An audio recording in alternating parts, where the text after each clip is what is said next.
So hi everyone, just to let you know we are inside the Philharmonic Dining Rooms tonight. So I've got my lovely friend Ashleigh, who is the manager here.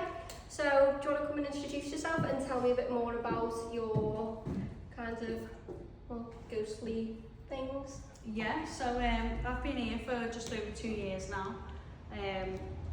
So I've heard enough stories as it is. We've heard, obviously the pub's been going for over 100 years now, so we've heard 100 years worth of stories from regulars that have been coming for 50, 60, 70 years. We've heard multiple different stories. We're in haunted Liverpool. There's a couple of ones that we hear more regularly than others. There's a gentleman that comes in that I was told that likes to place bets, apparently the gambling man. There's a guy that comes in wearing a top hat, comes in through the front door, goes straight into the men's toilets, disappears. There's a few different ones, but you know, it's quite interesting. But the spaces that we're in, this floor, there's 5 floors of the building altogether. There's only 3 that actually get used. Yeah. These extra 2 floors just don't get used at all. They're completely abandoned.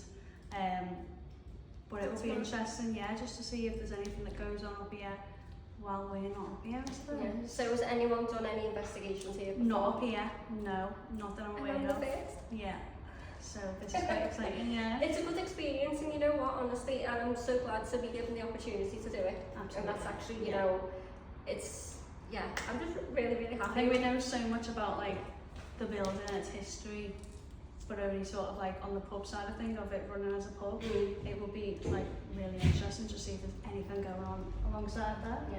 Have you seen anything? Not personally, no. But you know, of a night when you're the last one in the building, of a night and you turn off the lights, Yeah. you kind of get that feeling that don't ever want to be in here by myself. What room do you kind of feel the most sensitive in it? I think the biggest room downstairs, the Grand Lounge. Okay. So it's the biggest room. You know, it's still got the windows and everything, so it's not dark, but I would say that for me personally is where I wouldn't want to be alone in the dark. Yeah. Is this going to cellar? Yes. So I'd rather be in the cellar Really? than in that room, yeah. I don't know, it's just got a Okay. vibe. Okay. So we're just going to get everything set up, and then I know I heard that. I thought that was you.